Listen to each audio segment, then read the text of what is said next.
Hello, everybody, and welcome to another edition of the GD Report. I am D. Gee, What's sorry. going on, man? I don't know. It just hit me. I was like, this just cracked me up. Sorry. That's all right. The G Man is entertaining himself tonight, so this is going to Right. be a good one. I can tell. It's been a few. It's been a while since we've done one of these, so we've we took a little hiatus for the Midterms.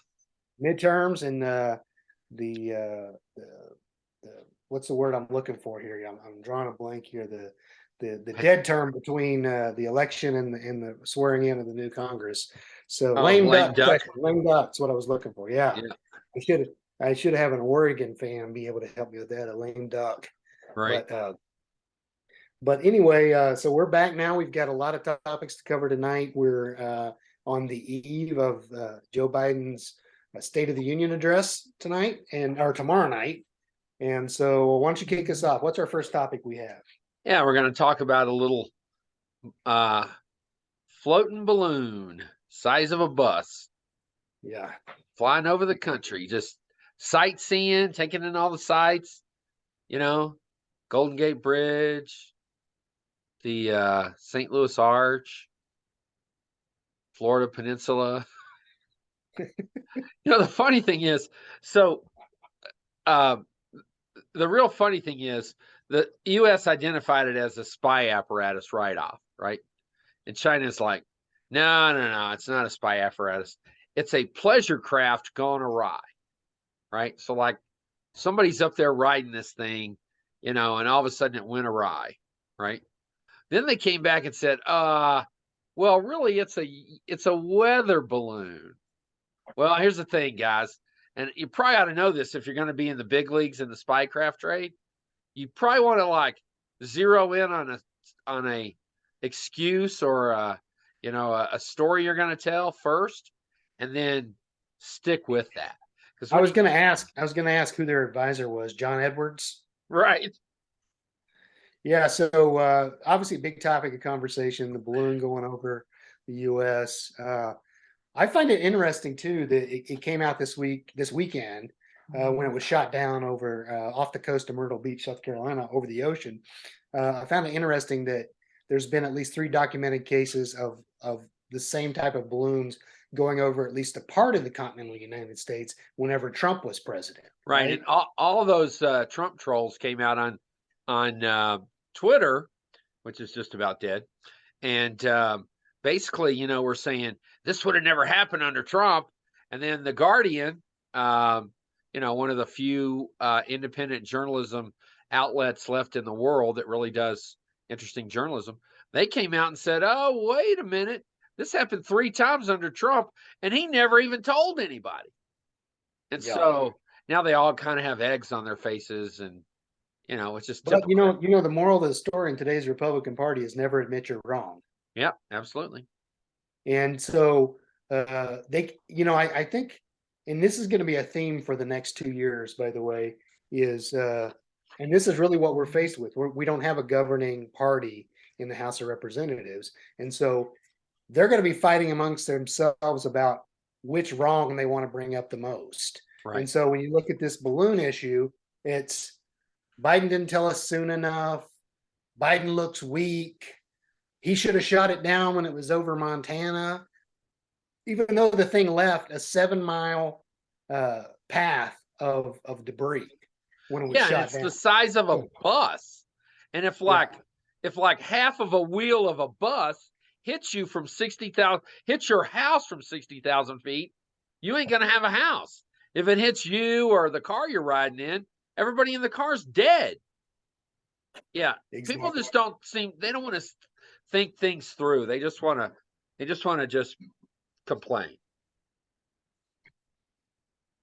Well, and it's like there's never, and we've talked about this before, but there's never any when it used to be, and I sound like my granddad now, back in my day, but it used to be when it came to foreign policy, those kinds of issues, we stopped caring about party, Yeah, we're all right? on the same page. And now it's like oh, let's, instead of saying let's make sure this thing's taken down safely, let's make sure that we get all the information we can out of it, that we learn from it, they were blocking the signal too, by the way. They were saying, oh, it's going over all our military bases. They were blocking the signal. Instead of saying all that, their main focus is, how do we get Biden with this? How do we get him with it? And that's what we're going to be faced with the next 2 years. It's like anything that happens, it's like, oh, school shooting, how do we get Biden with it? Oh, natural disaster, how do we get Biden with it? Instead of saying, how do we fix this to help people? What can we do to come together when we're 1/3 of the 3 parties that are necessary, president, Senate, and House? We have 1/3 of that as a Republican Party. What can we do to at least get some kind of compromise through? Then nothing's going to pass. Yeah. Well, they don't care about anything passing. I mean, True. What were the first pieces of legislation that they passed? That the very first one was to cut the funding for the IRS.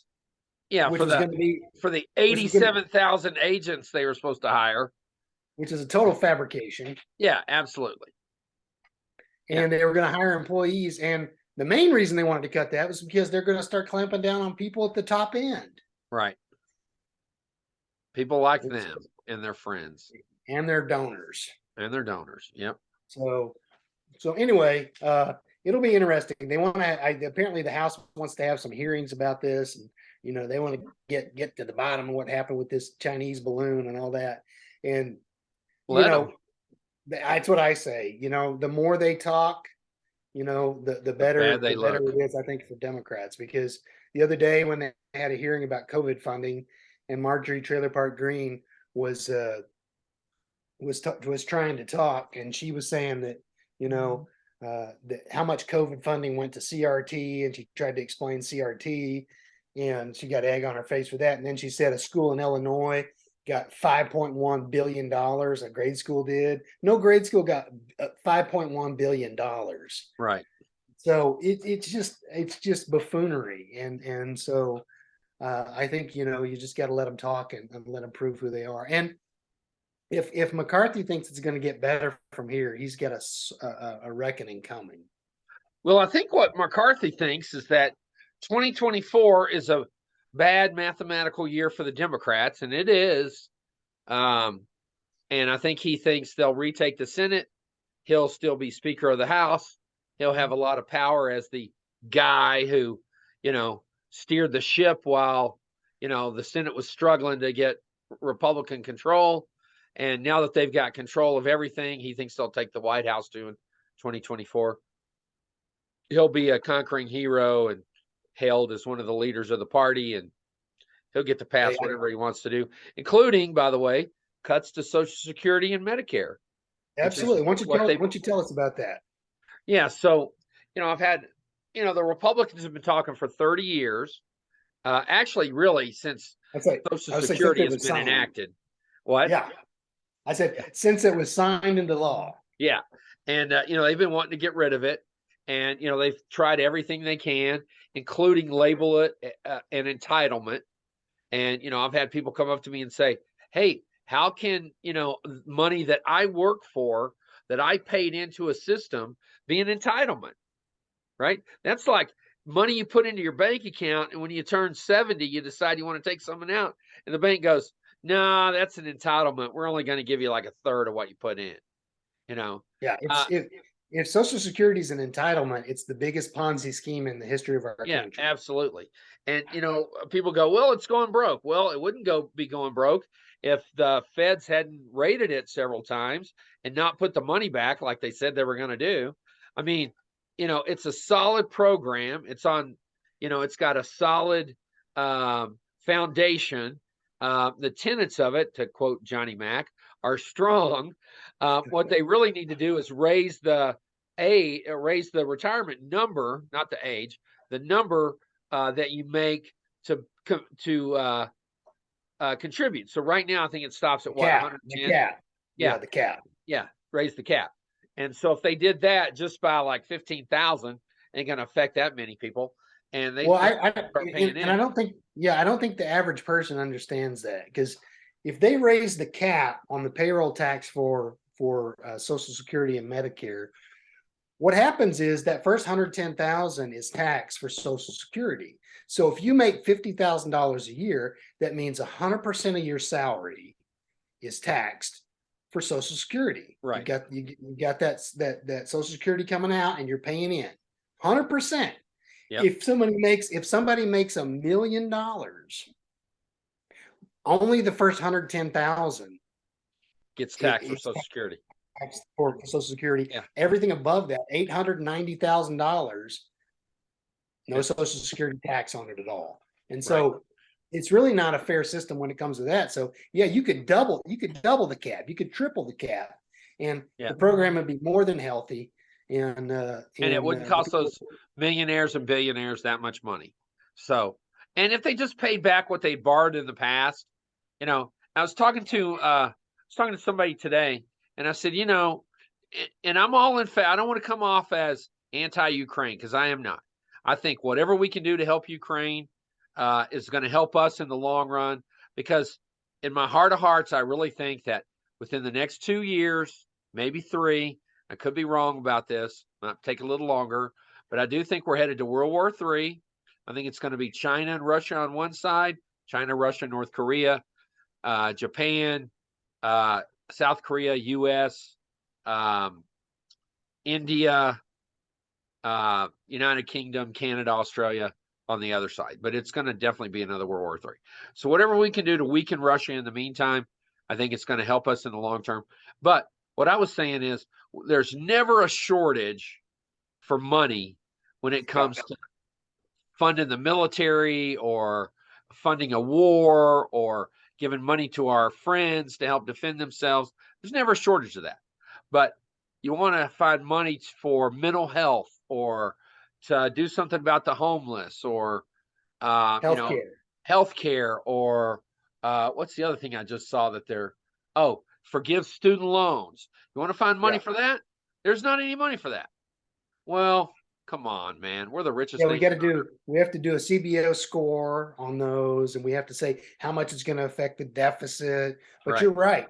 Anytime it's emergency funding, I think they even suspended the filibuster in the Senate. They suspended it to get one of those Ukraine bills through last year. And I'm the same way. I support Ukraine totally. But if Joe Manchin and Kristen Sinema will vote for suspending the filibuster for that, why wouldn't we suspend the filibuster for taking care of homeless children, or of veterans, or of anybody who needs anything in our country? It's just crazy. Right.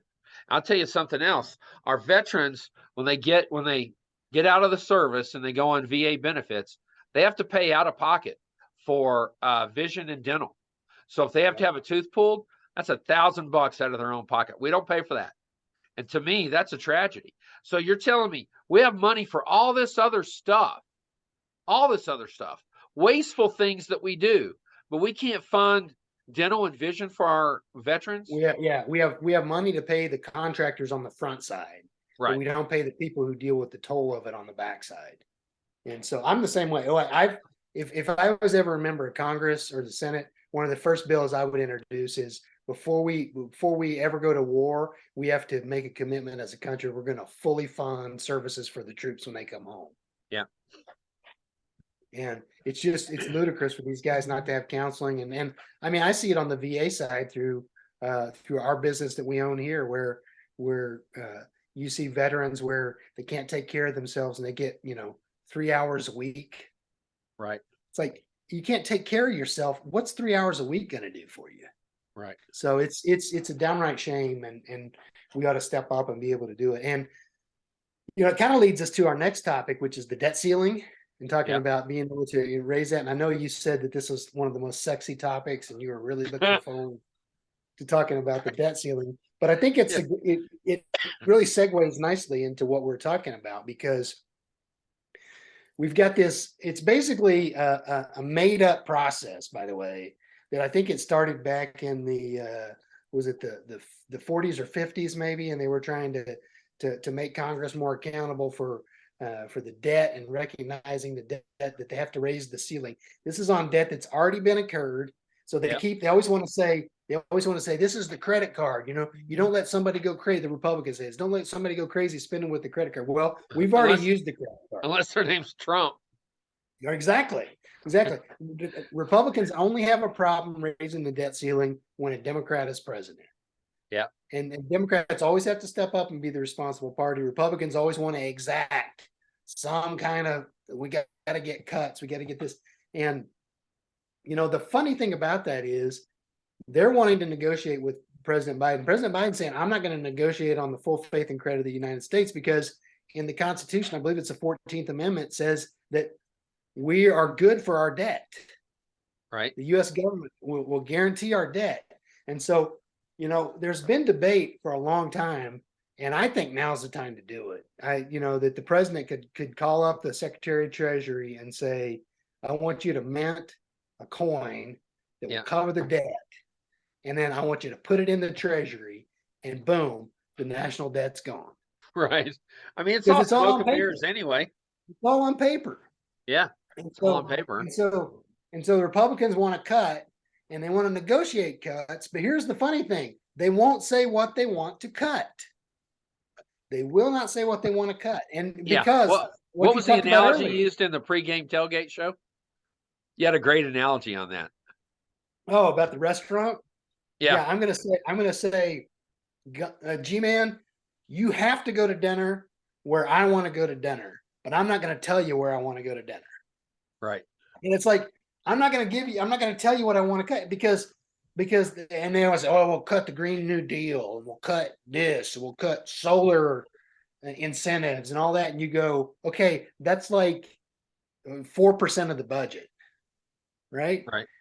So if they want to make cuts, where are they going to have to do? They're going to have to raise Social Security, like you talked about already. They're going to have to cut military spending drastically.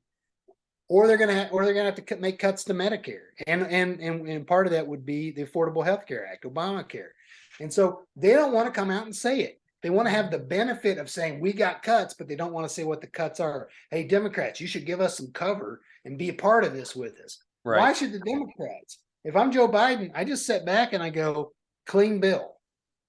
Yeah. Either pass the clean bill, or I'm going to call the Secretary of Treasury and issue the coin. Right. Well, he's pretty smart.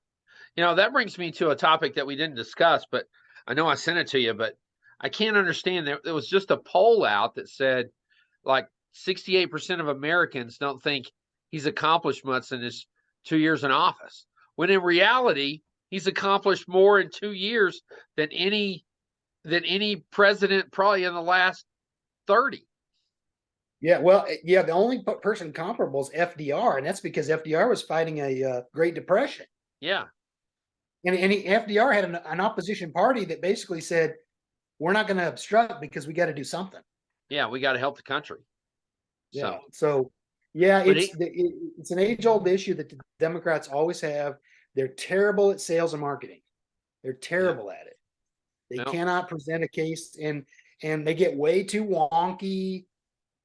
And they talk about the infrastructure bill, and one thing Republicans do really well is they simplify everything. I do give the president and his staff credit for the last bill that they passed, the Inflation Reduction Act. I thought that was great. Right. That's a great name for it. The infrastructure bill, that should have been the Roads and Bridges Act. Right. That should have been the Give Internet to Every Community Act, that kind of thing. And really got to get better at branding, because he has accomplished so much more than any president in their first year. He's accomplished way more than the twice impeached former president who's about to be indicted accomplished in all 4 years. Right. Yeah, I agree with you on that. So we'll see. The Secretary of the Treasury right now says that we have until about June that we can basically move numbers around on the spreadsheet to be able to cover the debt ceiling, and then once we hit June, it'll be a mad dash scramble as always. Right. But it's one of those things where it's like I think every time the Democrats hold fast, they always win, and like you said before, Republicans never learn. Well, it's too bad it didn't happen next year. Because if it happened next year and Republicans, McCarthy ran it all the way up against the, to the end, and people started missing their Social Security checks, they're going to blame the Republicans, and the electorate would make them pay for it at the ballot box. But because it's happening this year, before next year's election, something will happen. I mean, they're not going to shut down the government for a year, and something will happen. And people have short memories, so they'll go ahead and vote for their local Republican or whatever, and they Well, and won't this is just pay.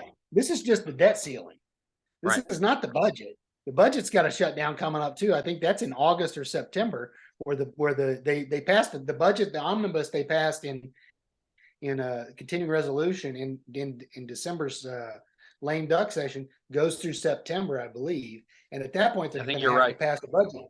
And the funny Well, thing is, they run their mouths and they say, we're going to do regular order and we're going to have the budget process the way it should be. It's going to be this, this, and this. And it's like, if that was the case, the budgets ought to be introduced now because they're not going to have time to get it done. right. Well, they're just, as they say in Texas, where I'm from, most of those Republicans are all hat, no cattle, just love Right. talk.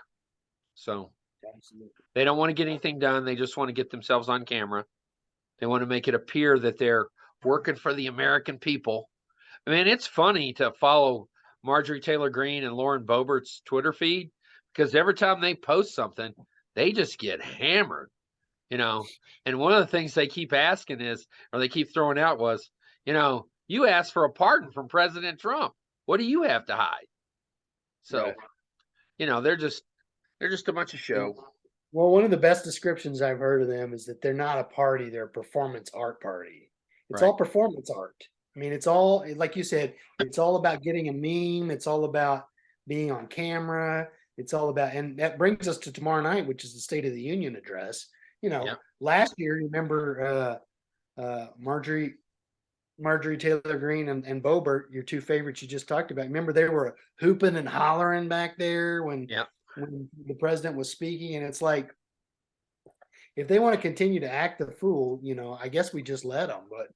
But we'll see. We'll see what happens. It's not the civil place that it used to be. No, it's sure not. And it started with our good friend Sam Alito when he uttered the words "you lie" to President Obama. Right. So, yeah. So anyway, we'll see. What are you looking for out of the State of the Union tomorrow night?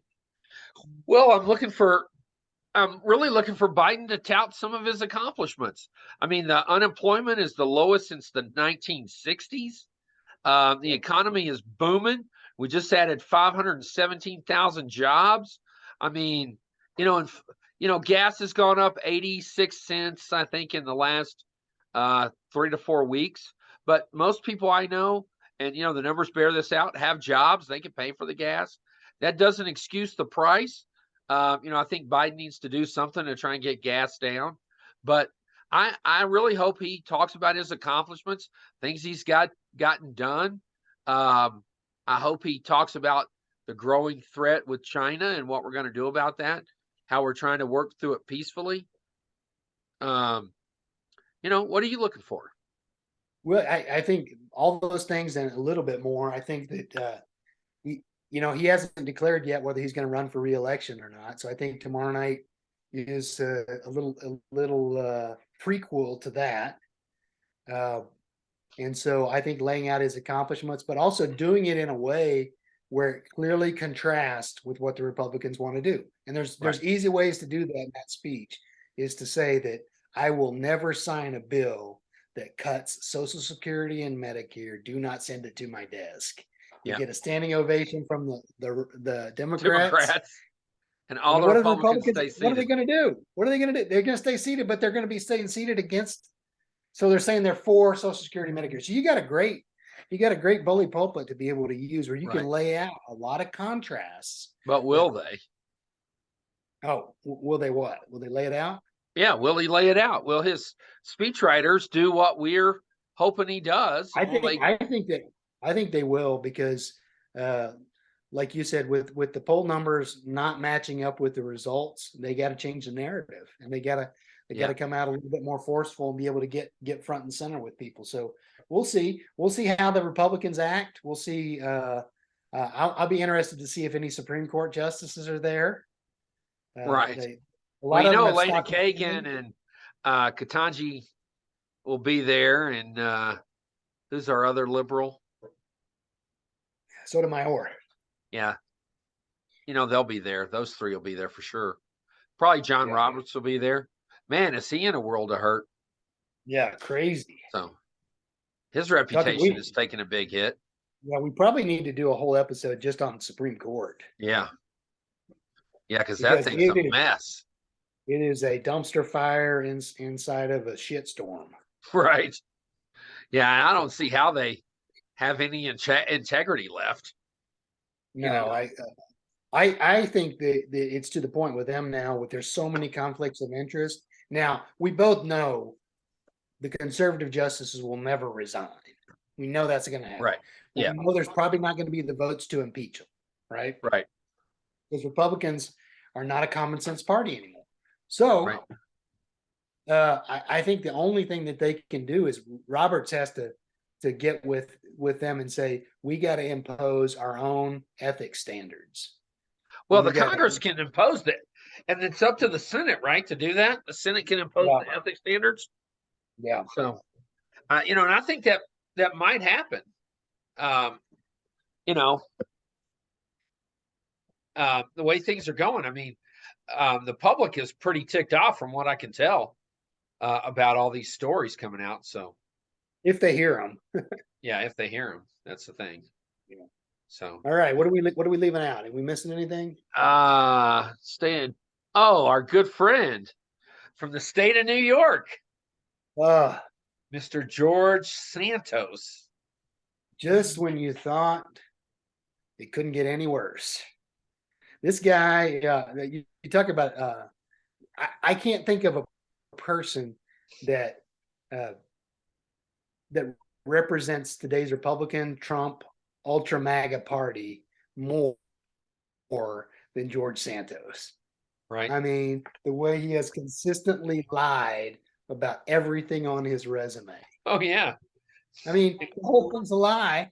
He's wanted for fraud in Brazil. He's wanted for they're investigating him for campaign funding violations, for the GoFundMe account where he screwed over the veteran and it was supposed to be raising money for his dog, and then the dog died because he took the money.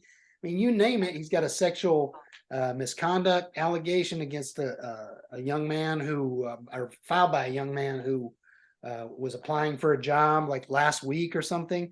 And so it's just one thing after the next. And we talked about on the pregame tailgate, you'd think Republicans would pull the plug on this guy.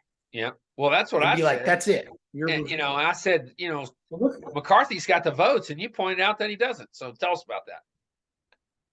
Yeah, I mean, he's really got about 4 votes he can lose.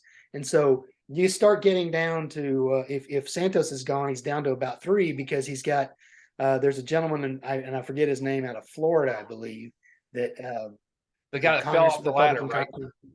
He fell off his ladder and he's incapacitated. And we got an Amber Alert.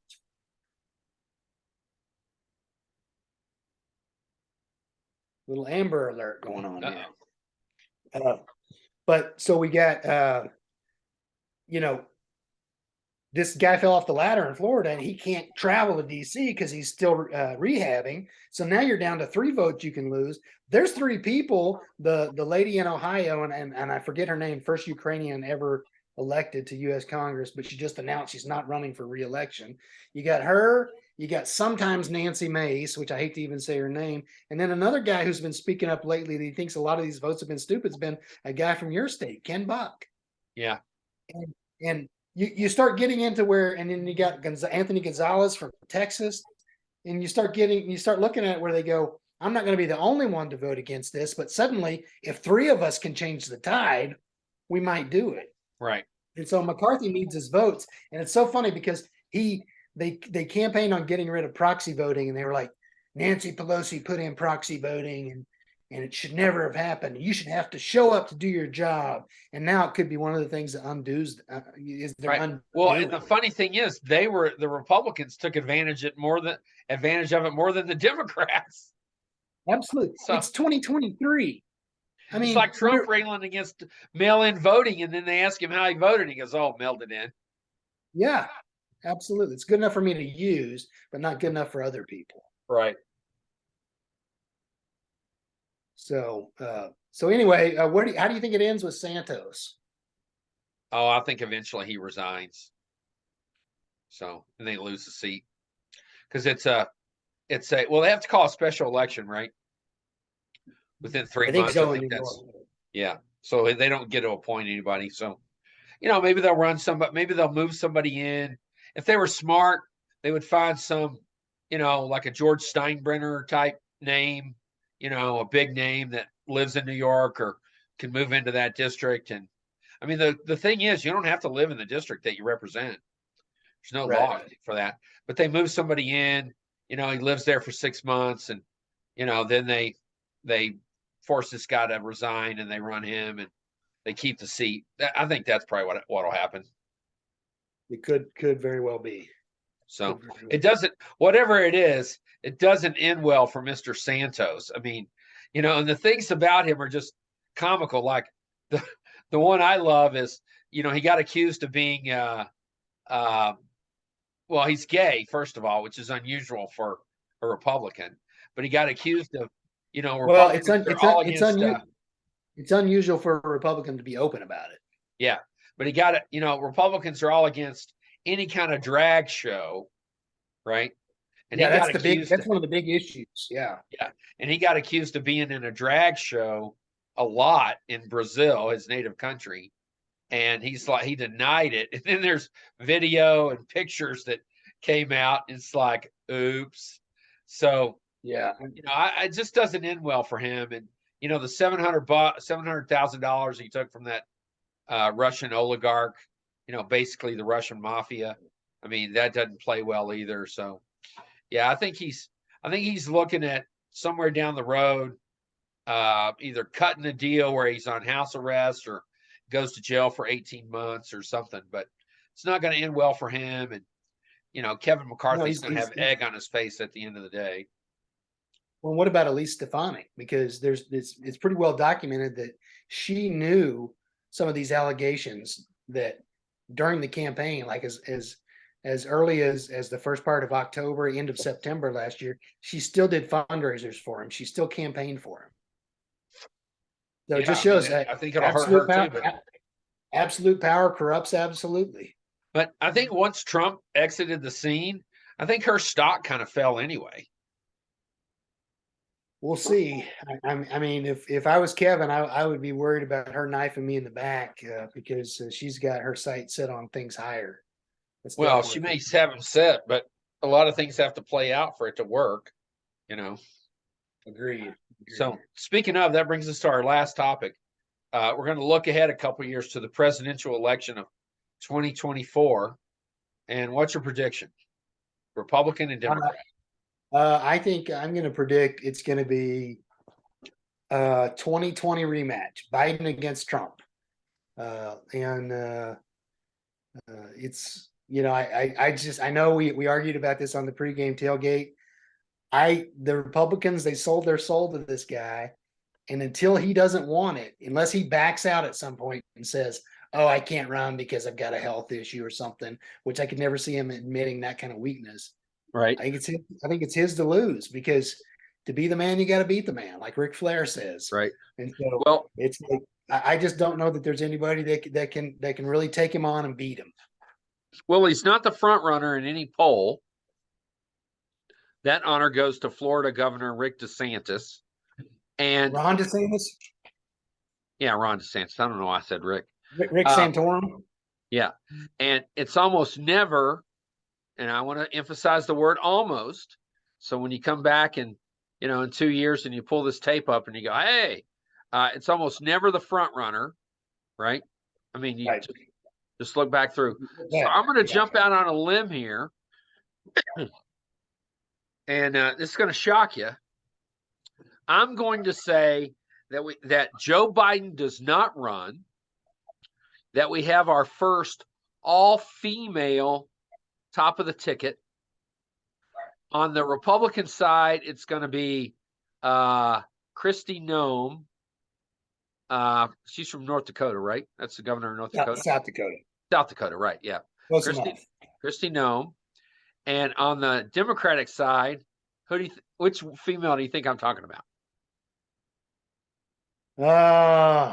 Let's see. I got to think like the G-Man would think here. I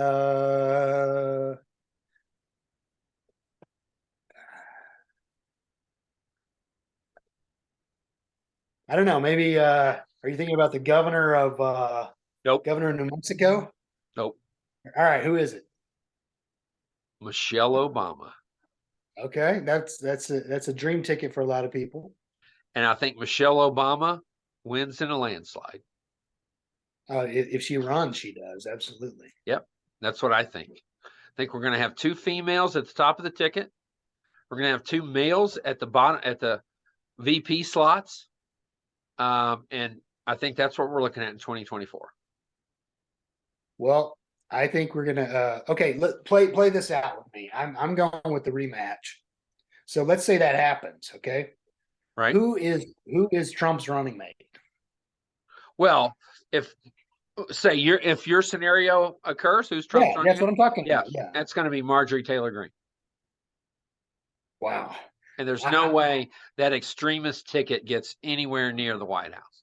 Can you imagine her being one Big Mac heartbeat away from the presidency? I mean, that's scary. I mean, she's just about as dumb as Sarah Palin, and we had the same thing when Johnny Mac ran. I know, and I think that hurt Johnny Mac. Yeah. Well, you look back in history at things that have occurred, and you just go, man, what if? And if Johnny Mac had picked Lieberman, Joe Lieberman, who was a Democrat, I mean, the country would have been, he would have won. We would have had no Obama. McCain would have won. It would have been a total bipartisan, supposedly, ticket. And I think the country would have been, a different country than we have now. I think Obama's election started the country on the polarization that it is now. Because, I mean, I had a friend of mine tell me 3 months before he was inaugurated, I guess 2, right after he got elected, I said, hey, how's your business going? He goes, it'd be going great if Obama wouldn't pull in his shit. I'm like, the guy's not even in the White House yet. Office, Yeah. He goes, well, he's already started. His policies are already kicking in. Well, no, they're not. It doesn't work that way. Yeah. And it just goes to show how, people don't think rationally. They just want to generalize. Yeah. Well, yeah, I just got to be on the record. I still think Obama would have beat Johnny Mac. He did beat Johnny Mac. No, I still Johnny think Mac with Lieberman. Yeah, I still think he would have won. I'm just going to disagree with you there. We'll agree to disagree on that one. Yeah. I mean, he ran a good campaign. He changed, Obama changed politics. Yeah. With his $3 and $5 donations. And then Trump changed politics with all his marketing. Yep. I mean, Trump sold his soul for $5, or $10 MAGA hat. And he's changed politics. I mean, everybody's doing that now. So just like it used to be, you wrote a book, before you ran. Now you write a book and you plead to the masses, and I mean, it's a whole new ballgame. Yeah, and try to see a politician who's running for office that goes on a cable news show and doesn't plug their website. Right, absolutely. Yeah.